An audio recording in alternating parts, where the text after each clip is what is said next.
pondok. Bab 2669 sampai bab 2672. Kerumunan itu bergerak sangat cepat, dan setelah sekitar 10 menit, mereka tiba di sebuah lembah. Berdiri di puncak lembah, melihat sekeliling, terdapat dataran di bawahnya, dan di kejauhan terlihat sungai jernih mengalir melintasi lembah. Sungai secara alami membentuk lingkaran di atas tanah, dengan sekitar 10 km persegi tanah di dalam lingkaran tersebut. Di sana terdapat sebuah istana megah, yaitu Istana Han, tempat tinggal keturunan nenek moyang dinasti Han. "Tolong, saudara Ye," kata Liu Qi. Sambil berkata begitu, keduanya berjalan menuruni lembah. Sedangkan Liu Qi mengenalkan Ye Chong tentang sejarah keturunan nenek moyang Han. Ternyata dinasti Han telah tiada selama ratusan tahun, namun keturunan nenek moyang Han selalu ada, dan mereka selalu memiliki kekuatan yang sangat dahsyat. Bahkan setelah energi spiritual bumi mengering, talenta di Istana Han tidak layu. Raja-raja Han di setiap generasi sangat berkuasa. Raja Han saat ini, Liu Qi, yang bergelar Raja Yan dari Han, bertanggung jawab untuk memimpin seluruh Istana Han. Tanggung jawab terbesar seluruh Istana Han saat ini adalah menjaga keamanan Tiongkok secara diam-diam. Mereka telah menjaga Tiongkok selama ratusan tahun. Dalam beberapa pertempuran invasi asing, Istana Han mengalami pertempuran berdarah. Apalagi ketika beberapa kekuatan besar asing bergabung untuk menghadapi dunia seni bela diri Tiongkok, Istana Han melangkah maju untuk melawan musuh asing dan memberikan kontribusi yang besar. Setelah mendengar ini, Ye Chong semakin menghormati klan Liu Qi. Dan Liu Qi juga berkata, "Sekarang energi spiritual bumi telah habis. Istana Han kita tidak sebaik setiap generasi, dan kekuatan kita semakin lemah. Saya benar-benar malu. Tetapi sekarang energi spiritual telah pulih, dan ada master seperti saudara Ye di dunia seni bela diri. Itu juga benar, ini memuaskan." "Raja Han Yan terlalu murah hati," kata Ye Chong sambil tersenyum. Saat mereka berbicara, mereka berdua sudah berjalan mendekati istana. Meski istana terlihat megah dari kejauhan, namun jika dilihat dari dekat, istana ini semakin terlihat kehikmatannya. Saya melihat tembok besar di sekeliling istana, setinggi 3 meter, dengan batu bata putih dan ubin merah, menunjukkan kebangsawanan. Istana Han dikelilingi sungai, membentuk parit alami. Terdapat jembatan gantung di depan Istana Han, dan saat ini jembatan gantung tersebut telah dibuka. Setelah berjalan melintasi jembatan gantung, Anda akan sampai di gerbang Istana Han, sebuah gerbang balok berukir merah dengan 999 paku pintu emas di atasnya. Di kedua sisi pintu gerbang terdapat 2 ekor singa batu berukuran besar, satu di kiri dan satu lagi di kanan, tingginya sekitar 3 meter, begitu tinggi dan galak sehingga orang biasa bahkan tidak berani berhenti di depannya. Liu Qi menarik Ye Chong melintasi jembatan gantung dan memasuki istana melalui gerbang. Begitu masuk, Anda bisa melihat beberapa bangunan yang sangat megah dan megah di depan Anda. Bagian dalam istana dikelilingi oleh banyak tanaman hijau yang ditanam dengan hati-hati, air yang mengalir, jembatan kecil dan bebatuan, yang antik dan cukup bercita rasa tinggi. Ye Chong juga harus mengagumi, tempat ini memang sangat megah. Liu Qi terkekeh, "Terima kasih." Kemudian, Liu Qi memimpin Ye Chong melewati jalan batu di taman sambil memperkenalkan bangunan di sekitarnya. Mereka berdua berjalan ke tengah istana yang merupakan danau buatan. Danaunya terbuka dan terdapat pendopo di samping danau buatan. Pavilion tersebut kini dipenuhi dengan makanan lezat. Liu Qi menarik Ye Chong dan berjalan mendekat. Saat ini, matahari sedang bersinar terang, menyinari air danau yang tenang, dan air danau beriak ombak berwarna biru. Air telaga sangat jernih, sesekali angin sepoi-sepoi bertiup, mengacak-acak air telaga, dan angin bertiup ke badan, sungguh nyaman tak terlukiskan. Setelah itu, Liu Qi dan Ye Chong duduk. Sudah ada orang yang menunggu di pavilion. "Haha, saudara Ye, izinkan saya memperkenalkan kepada Anda. Ini adalah orang-orang saya yang cakap. Ini Ah San," Liu Qi memperkenalkan. Orang kuat bernama Asan itu berkepala botak dan berbadan kekar seperti beruang. Asan mengangguk pada Ye Chong. Liu Qi melanjutkan, yang lainnya adalah Yinglong, tangan kanan saya, yang melatih angkatan laut saya. Yinglong mengenakan rompi, dengan pisau besar di pinggangnya, dan ada keringat di dahinya. Itu jelas bahwa aku baru saja selesai berlatih ilmu pedang. Asan dan Yinglong sama-sama masih muda dan tampak seperti keturunan Liu Qi, keduanya terlihat jujur dan jujur. Yinglong berkata, "Tuan Ye, saya telah mendengar raja kami menyebut Anda beberapa kali. Saya tahu bahwa Anda adalah seorang jenius di dunia seni bela diri dan akan menjadi orang nomor 1 di dunia seni bela diri di masa depan. Saya berpikir jika saya punya waktu, saya bisa bersaing dengan Anda. Saya harap Tuan Ye tidak pelit ketika saatnya tiba." Ye Chong tersenyum sedikit. "Haha, hadiahnya terlalu besar, lupakan kompetisinya." Kata Yinglong, "Itu tidak akan berhasil. Aku sudah memikirkannya sejak lama."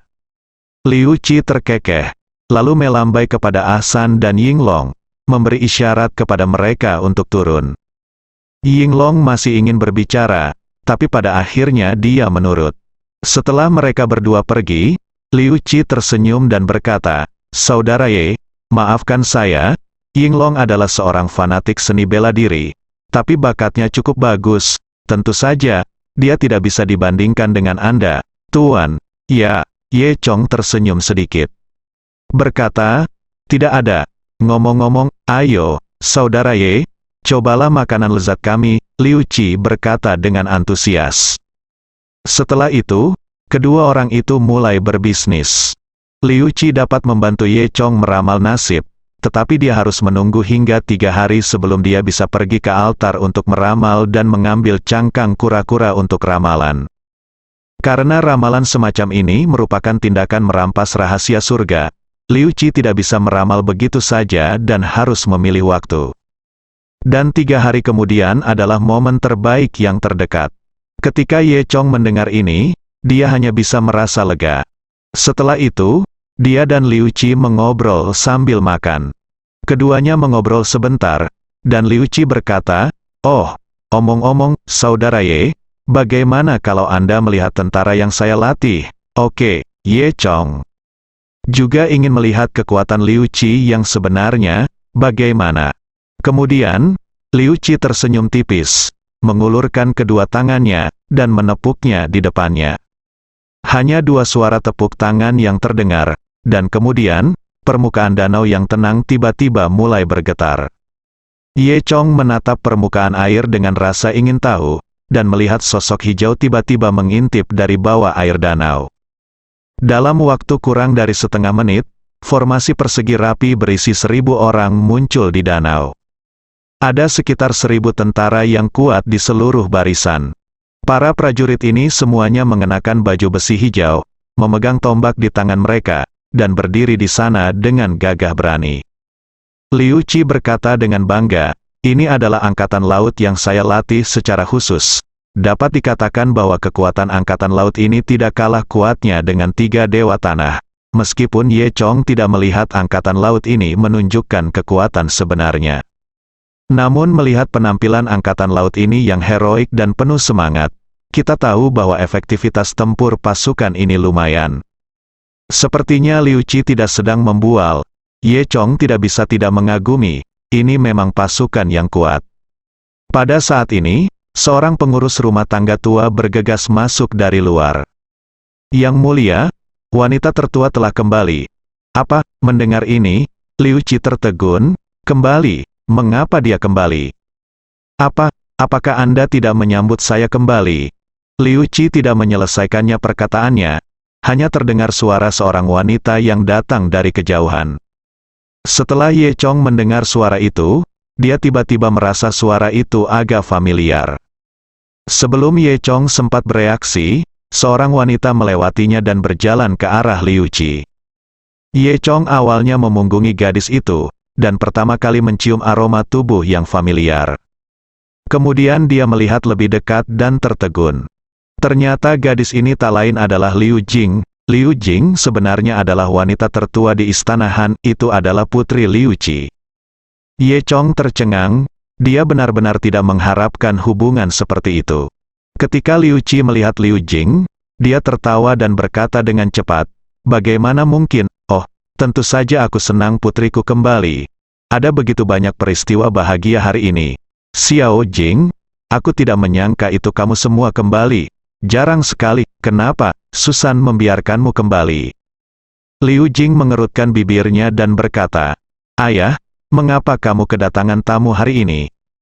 Liu Jing berkata, berbalik dan menatap Ye Chong. Ketika dia melihat Ye Chong, dia menunjukkan ekspresi yang sangat terkejut. "Mengapa kamu?" Ye Chong tersenyum dan berkata, "Ternyata itu kakak senior Liu Jing, kamu baik-baik saja." Liu Qi juga tercengang, apakah kalian saling kenal?" Ye Chong berkata sambil tersenyum, "Ya, kakak perempuan senior Liu Jing dan saya memiliki hubungan dekat." "Bah, hubungan dekat seperti apa? Siapa kakak perempuanmu?" "Jangan berteriak," Liu Jing berkata dengan marah. "Kamu bajingan, kamu telah sangat menyakitiku, dan kamu masih berani muncul sekarang." Biksu Liu Kazang bingung dan buru-buru bertanya, apa yang sebenarnya terjadi? Liu Jing kemudian pergi. Dia menceritakan kisah pencabutan garis keturunan Huanglong dan kemudian melibatkan dirinya sendiri. Liu Qi tertawa terbahak-bahak setelah mendengar ini. "Haha, aku benar-benar tidak menyangka kalian berdua akan bernasib seperti itu." Ye Chong juga berkata, "Aku tidak menyangka hal itu akan berdampak besar padamu. Tapi beruntung Susan tidak menghukummu. Masalah ini milikku. Aku akan menebus kesalahanmu. Siapa yang menginginkan kompensasimu? Jika kamu ingin memberikan kompensasi, serahkan garis keturunan Huanglong." Liu Jing mengulurkan tangan kecil ke arah Ye Chong. Liu Qi terkekeh dan berkata kepada Liu Jing, "Xiao Jing, jangan membuat kesalahan. Bagaimana kamu bisa begitu ceroboh? Minta maaf pada adikku." Liu Jing berkata, "Apa? Adikmu? Bagaimana dia bisa menjadi adikmu?" "Saudara laki-laki, saudara laki-laki. Tentu saja, kami rukun. Saya juga ingin mengakui dia sebagai saudara baptis saya. Tetapi saya tidak tahu apakah saudara Ye bersedia." Liu Qi tersenyum. Liu Jing tidak setuju. "Tidak apa-apa, jika ini masalahnya. Bukankah dia generasi yang lebih rendah dari Ye Chong?" Liu Jing mendengus, lalu duduk di sampingnya, sama sekali tidak jelas. Sekali, di Istana Han, Liu Jing berubah menjadi seorang gadis kecil di depan Liu Qi, terus-menerus bertingkah seperti bayi, tidak seperti saudara laki-lakinya sebelumnya di Susan, begitu sunyi di hadapanku. Liu Qi tersenyum pada awalnya, diam-diam bahagia di dalam hatinya. Saya tidak menyangka putri saya akan bernasib seperti itu dengan Ye Chong. Dia tersenyum dan berkata kepada putrinya, "Baiklah, mari kita tidak membicarakannya untuk saat ini. Namun, bisa mendapatkan garis keturunan Huanglong hanya berarti bahwa ini adalah kesempatan saudara Ye. Garis keturunan Huanglong ini bukan dari Susan Anda. Bagaimana Anda bisa menyalahkan saudara Ye atas masalah ini? Lagi pula aku tidak peduli dia melakukan kesalahan dalam masalah ini, yang membuatku sangat menderita," kata Liu Jing. "Haha, biar ku beritahu, kakak Ye dan aku adalah teman baik. Kamu tidak boleh bersikap kasar lagi pada kakak Ye," kata Liu Qi. Liu Jing mendengus, "Ayah, mengapa kamu masih memanggilnya kakak dan adik? Apakah kamu masih ingin menjadi tuannya?" "Tidak apa-apa, saya pikir tidak apa-apa. Jika Raja Yan dari dinasti Han menganggap tinggi saya, itu akan terjadi, jadilah suatu kehormatan bagiku." Ye Chong tersenyum berkata. Liu Jing cemas, berdiri dan melambaikan tangannya dan berkata, "Itu tidak apa-apa, kalian berdua adalah saudara. Bukankah saya satu generasi lebih muda darinya?" "Sama sekali tidak, saya tidak setuju." Liu Jing tampak tidak senang. Menyebabkan Liu Qi dan Ye Chong tertawa. Liu Jing hanya memutar matanya ke arah Ye Chong dan duduk dengan marah. Dia masih tidak memaafkan Ye Chong di dalam hatinya. "Ngomong-ngomong, putri yang baik, apa yang kamu lakukan ketika kamu kembali kali ini?" Liu Qi bertanya. Liu Jing kemudian berkata, "Seperti ini. Susan memberi saya tugas yang sangat sulit. Sebelum saya melakukan tugas itu, saya kebetulan kembali menemui ayah saya, sudah lama sekali sejak saya kembali. Saya merindukan ayah saya. Oh, begitukah, Liu Qi terkekeh? Kamu tidak memintaku membantumu mencari tahu di mana targetmu, kan? Faktanya, ketika Liu Jing kembali kali ini, dia benar-benar mencari Liu Qi dan ingin Liu Qi menebak kemana dia harus pergi untuk menyelesaikan misinya. Kalau tidak, dia tidak akan tahu kemana harus pergi dan tidak tahu. Setelah diekspos oleh Liu Qi, wajah cantik Liu Jing memerah. Ayah, mengapa kamu mengatakan itu? Aku benar-benar kembali untuk menemuimu. Tentu saja, bukan tidak mungkin bagimu untuk membantuku menghitung. Liu Qi terkekeh. Menyentuh kepala Liu Jing dengan penuh kasih sayang dan berkata, tepat pada waktunya, saya akan memulai latihan dalam 3 hari, dan kemudian saya akan meramal ramalan untuk Anda. Liu Jing tersenyum, cukup. Lalu, dia memutar matanya ke arah Ye Chong, berdiri dan pergi tanpa berkata apa-apa. Liu Qi memandang Liu Jing dan Ye Chong dan sedikit tersenyum di dalam hatinya. Sepertinya mereka berdua sedang bersenang-senang. Akan menjadi hal yang luar biasa jika putrinya bisa bersama Ye Chong. Liu Qi memikirkannya dan jatuh ke dalam kerinduan yang indah. Ye Chong memperhatikan dari samping saat Liu Qi berpikir liar dan bertanya dengan rasa ingin tahu, Raja Yan dari dinasti Han, ada apa denganmu, Liu? Qi kembali sadar dan berkata dengan cepat, oh, tidak apa-apa, nak mertua. Ah tidak, maksudku, saudara yang baik, ayo terus makan. Wajah tua Ye Chong memerah, dan dia akhirnya tahu apa yang ada di kepala Liu Qi. Pada hari yang sama, Ye Chong diatur untuk tinggal di Istana Han. Istana Han sangat besar dan memiliki banyak ruangan kosong. Raja Han menugaskan Ye Chong tempat tinggal sementara yang paling mewah. Meski bangunan di sini masih mempertahankan gaya taman kuno di bagian luar, namun beberapa furnitur, tempat tidur, dan kebutuhan sehari-hari di dalamnya juga mengikuti perkembangan zaman dan semuanya terkait dengan modernitas. Meskipun ini tampak agak tidak selaras dengan gaya kuno di luar, tapi itu juga sangat nyaman dalam hidup. Masih ada 3 hari sebelum tanggal Liu Qi bisa meramal, dan Ye Chong tinggal di Istana Han. Keesokan paginya, Ye Chong sarapan dan tidak melakukan apapun, jadi dia berkeliaran di sekitar Istana Han. Istana Han sangat besar dan pemandangannya sangat indah, beberapa kali lebih indah dari taman yang ditata dengan cermat di dunia. Ye Chong tanpa sadar berjalan ke taman. Saat itu ia menemukan sebuah pot bunga di taman. Di dalamnya terdapat tanaman yang tumbuh setinggi sekitar 0,5 meter. Hanya ada 1 buah pada tanaman itu. Ketika ia perhatikan dengan teliti, ia melihat bahwa itu adalah kesemek. Ternyata itu adalah pohon kesemek. Ye Chong kebetulan haus, jadi dia memetik kesemek itu tanpa berpikir terlalu banyak dan memakannya dalam 2 gigitan. Setelah digigit, yang saya rasakan hanyalah manisnya jus kesemek. Ye Chong tidak menyangka kesemek ini enak, dia tidak tahu jenis apa itu. Ye Chong memakan kesemek dalam 2 gigitan, Ye Chong merasa sepertinya ada energi spiritual pada kesemek itu. Tapi Ye Chong tidak terlalu memikirkannya, karena kesemek ini ditanam di istana dinasti Han, maka tempat tersebut sudah dipenuhi energi spiritual. Sehingga wajar jika kesemek tersebut penuh dengan energi spiritual. Ketika Ye Chong ingin mengambil yang lain, dia menemukan bahwa hanya ada 1 kesemek di sini, dan tidak ada yang lain. Ye Chong mengangkat bahu, tapi tidak peduli dan terus berjalan ke depan. Pada saat yang sama, Liu Jing di sisi lain tidak bangun sampai saat ini. Dia berbaring dan bangkit dari tempat tidur. Seorang pelayan telah menyiapkan baskom. Setelah mencuci, Liu Jing mengambil segelas susu dan menyesapnya, lalu menghela nafas, masih lebih nyaman di rumahku sendiri. Kemudian, dia bertanya kepada pelayan di sebelahnya, Alian, ngomong-ngomong, di mana kesemeknya? Saya membawanya kembali dari Susan kemarin. Alian berkata, itu telah ditanam di dalam pot dan ditempatkan di taman belakang. Liu Jing mengangguk, oke. Anda tahu, dia secara khusus meminta kesemek ini kepada kepala Susan. Ini kesemek dari Susan, bukan kesemek biasa, tapi kesemek Jinxian, tidak hanya enak, tapi juga penuh energi. Di seluruh dunia, mungkin hanya ada satu pohon kesemek di Gunung Susan. Kali ini, Liu Jing memohon kepada kepala sekolah Susan untuk waktu yang lama. Kepala sekolah Susan tidak tahan dengan kata-kata keras Liu Jing dan memberi Liu Jing 2 buah kesemek. Liu Jian sendiri memakannya. Kesemek ini awalnya dibawakannya kembali untuk diberikan kepada Liu Qi.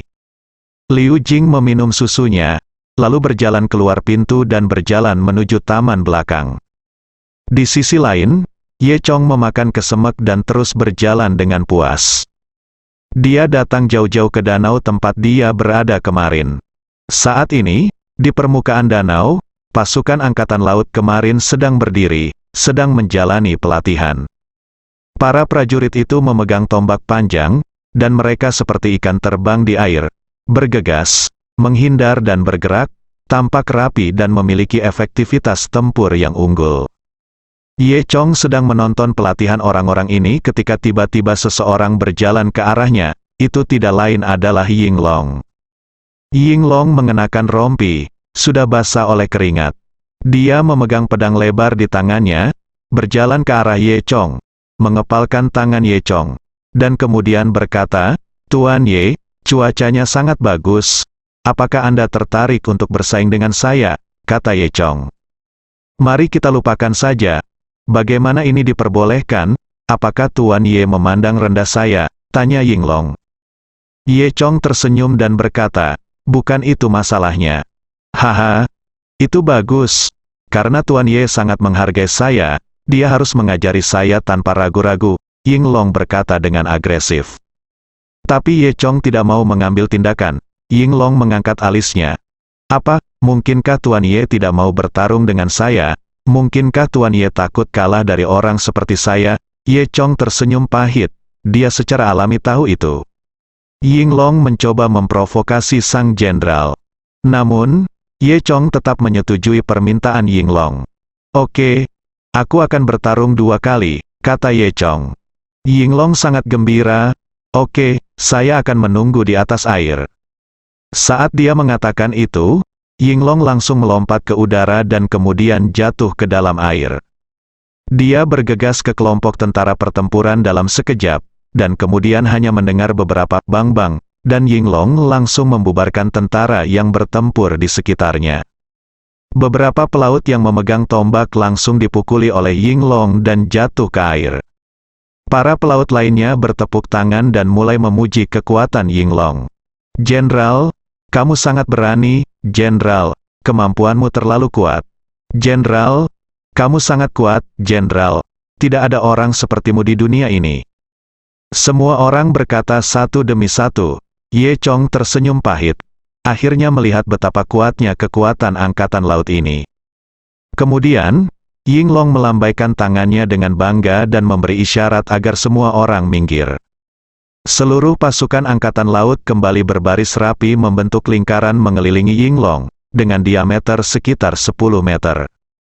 Kemudian, Yinglong berdiri di atas air, melambaikan tangannya ke Ye Chong, dan berkata, "Tuan Ye, silakan datang ke sini." Ye Chong tersenyum sedikit, meletakkan tangannya di belakang punggungnya, dan kemudian langsung melangkah ke dalam air. Ye Chong, sebaliknya, berjalan perlahan melewati air seolah berjalan di tanah datar. Ketika Ye Chong mendekat, Yinglong berkata, "Tuan Ye, saya ingin tahu senjata apa yang Anda gunakan." Ye Chong tersenyum dan berkata, "Tidak perlu." Yinglong mendengus dingin, "Sepertinya Tuan Ye sangat percaya diri. Tapi aku punya, jika kamu tidak menggunakan senjata, aku akan mengambil keuntungan darinya. Bahkan jika aku menang saat itu akan menjadi kemenangan tanpa kekuatan." Saat dia mengatakan itu, Yinglong melambaikan tangannya dan melepaskan pedang dari pedang itu. Prajurit di belakangnya ke udara, ditarik keluar. Kemudian, pedang itu terbang tepat di depan Ye Chong. Ye Chong tidak mengambilnya. Dia hanya mengulurkan 2 jari dan menjentikkannya dengan ringan. Pedang yang semula terbang ke arahnya hanya berputar di udara dan jatuh ke air. Ketika Yinglong melihat bahwa Ye Chong tidak mengambil pedang sama sekali, dia berkata, "Sombong." Jadi dia tidak lagi memberi jalan kepada Ye Chong. Aku melihatnya mengangkat pedang lebar di tangannya dan bergegas menuju Ye Chong. Yinglong berteriak keras dan bergerak. Dalam sekejap mata, dia sudah dekat dengan Ye Chong. Kecepatannya sangat cepat sehingga dia meninggalkan bayangan di belakangnya. Di mata orang biasa, kecepatan Yinglong sudah cepat sampai batas tertentu. Tetapi di mata Dewa Naga Ye Chong, kecepatan Yinglong tidak berbeda dengan siput. Ketika Yinglong mendekati Ye Chong, dia mengangkat pedangnya yang lebar dan menebas Ye Chong. Tapi Ye Chong hanya mengelak sedikit dan menghindari pedang Yinglong. Yinglong mengayunkan pedangnya ke udara dan dengan cepat mengubah gerakannya. Dia melihat bilah pedang itu terayun secara horizontal dan memotong ke arah pinggang Ye Chong. Adapun Ye Chong, dengan keran air di bawah kakinya, dia mundur 3 meter dan keluar dari jangkauan serangan Yinglong dalam sekejap. Yinglong mengejarnya dengan beberapa gerakan berturut-turut, tapi Ye Chong dengan mudah menghindari semuanya. Yinglong tidak bisa menahan diri untuk tidak menjadi marah. Kemudian, Yinglong menatap dengan marah, berteriak keras, dan tiba-tiba mengangkat air dengan pedang panjang di tangannya. Kemudian, sedikit air danau diaduk oleh Yinglong, terbang ke langit, berubah menjadi panah air, dan menusuk langsung ke Ye Chong. Kecepatan panah air sangat cepat, mengeluarkan suara desir, desir, desir, yang menembus udara. Ye Chong tidak peduli, dia hanya melambaikan tangannya dan menghancurkan semua panah air menjadi beberapa bagian. Ketika panah air pecah menjadi tetesan air dan jatuh ke dalam air, Yinglong muncul lagi di depan Ye Chong.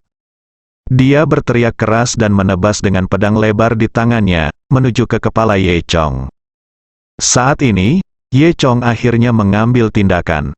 Ye Chong mengulurkan 2 jari dan menjepitnya di udara. Terdengar suara teredam, dan Ye Chong menjepit serangan Yinglong. Yinglong mencoba yang terbaik, dengan pembuluh darah menyembul di lengannya, tetapi pedang lebar di tangannya tidak bisa bergerak lebih jauh lagi. Yinglong terkejut, dan kemudian dia menyadari bahwa Ye Chong sangat kuat. Lalu, Yinglong tiba-tiba mengubah gerakannya dan menendang Ye Chong dengan keras. Ye Chong tidak peduli. Dia menjentikkan kedua jarinya dengan keras, dan memanfaatkan kekuatan pedang untuk mengusir Yinglong lagi. Yinglong jatuh ke dalam air dengan keras, menyebabkan percikan besar. Tapi Yinglong membalikkan badan ke dalam air dan melompat keluar dari air lagi. Saat ini, Yinglong tampak sedikit marah. Saya melihatnya mengangkat pedang panjangnya, menggumamkan sesuatu di mulutnya, dan kemudian mengarahkan pedang panjangnya dengan keras ke arah Ye Chong, dan berteriak, 3.000 pelaut, bunuh. Yinglong memberi perintah, dan melihat orang-orang yang sedang menonton, kegembiraan di sekitar pasukan angkatan laut, semuanya serentak saat ini, berteriak dan mengangkat tombak mereka. Kemudian, semua pasukan angkatan laut menikam Ye Chong dengan ganas, seperti ikan todak biru satu persatu, tentara. Air seperti tetesan hujan lebat, menusuk Ye Chong. Melihat angkatan laut mendekat, Ye Chong tidak hadir sama sekali dan hanya tersenyum tipis. Kemudian, dia melambaikan tangannya, dan kekuatan energi tak kasat mata menyedot segumpal air ke permukaan. Air danau mengembun menjadi bola air di telapak tangan Ye Chong. Segera setelah itu, Ye Chong melambaikan tangannya dan mendorong bola air keluar, dan bola air itu menuju ke arah 3.000 angkatan laut. Bola air itu langsung menembus ke dalam 3.000 pasukan air, dan kemudian, dengan keras, bola air itu meledak. Pasukan angkatan laut yang semula bergegas menuju Ye dengan rapi dan seragam segera terkoyak oleh keruntuhan, dan jatuh ke dalam air seperti pangsit. Untuk sesaat, seluruh pasukan angkatan laut memasuki danau. Melihat adegan ini, Yinglong langsung terkejut. Tak disangka, jurus Ye Chong justru mengalahkan 3.000 prajurit angkatan laut yang sudah lama ia latih. Tapi ketika Yinglong melihat ke arah Ye Chong lagi, dia menemukan bahwa Ye Chong telah menghilang dan tidak lagi berada di tempatnya. Sebelum Yinglong sempat bereaksi, dia tiba-tiba merasakan sesuatu yang aneh di belakangnya.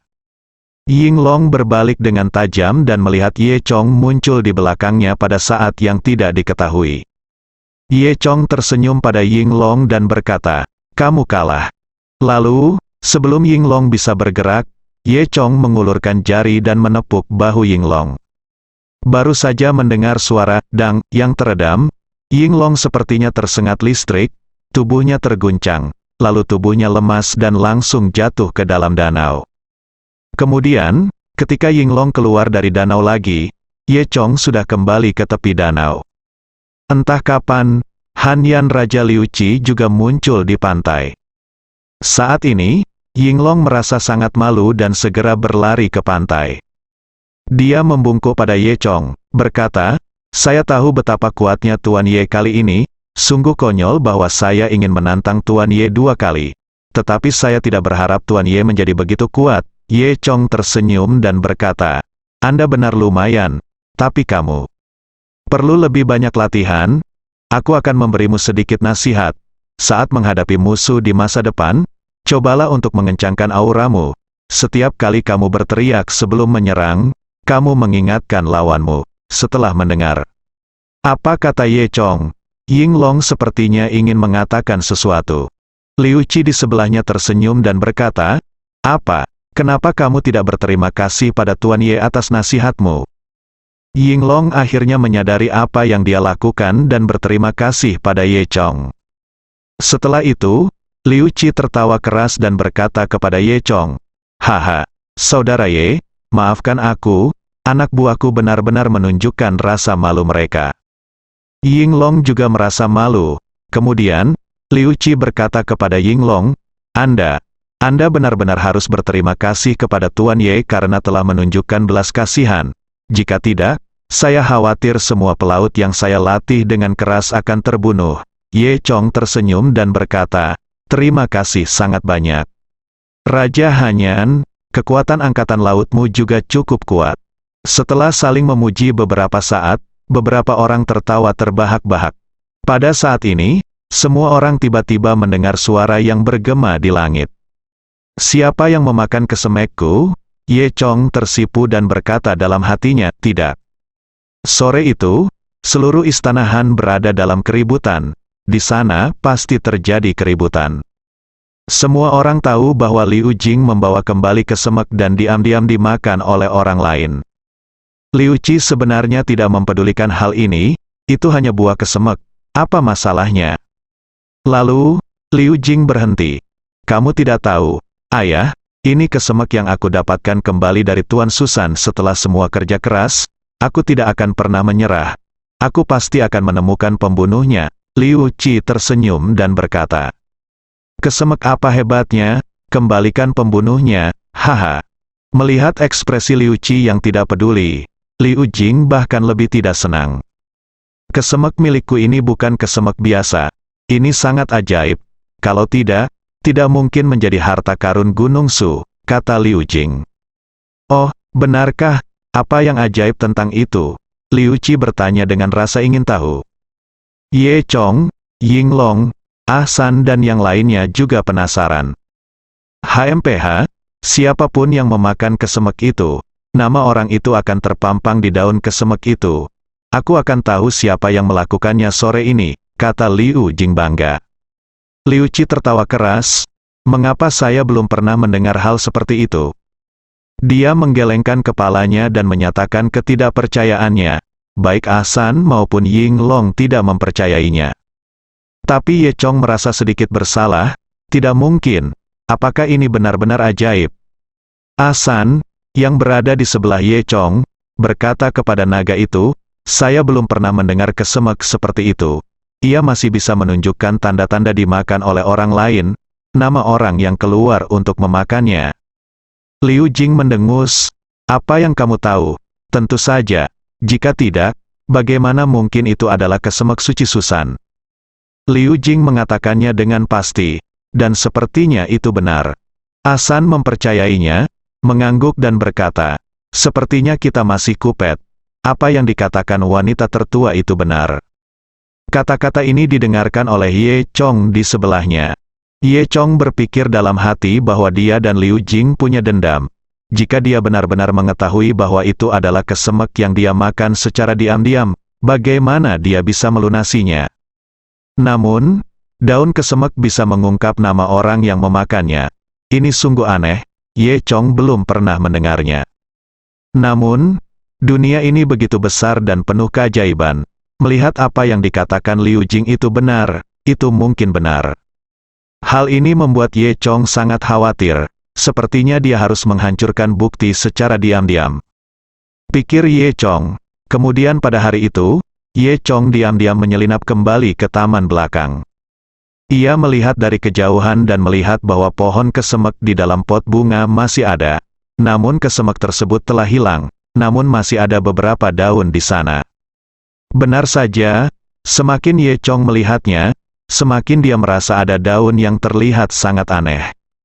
Mungkin karena daun itu, pikir Ye Chong. Lalu, Ye Chong berjalan dengan tenang. Dia berjalan mendekat, mengambil daun itu dan melihatnya. Benar saja, ada kata-kata di daun itu. Namun, yang tertulis di daun itu adalah, "Aku menangkapmu." Ketika Ye Chong melihat kata-kata ini, hatinya berubah dan dia mengerti apa yang sedang terjadi. "Tidak, aku tertipu," teriak Ye Chong. Saat ini, saya mendengar suara deras dari belakang, dan suara seorang wanita terdengar. "Lihat di mana kamu masih berlari. Apakah kamu masih ingin menghancurkan tubuh dan menghilangkan jejaknya?" Bersambung.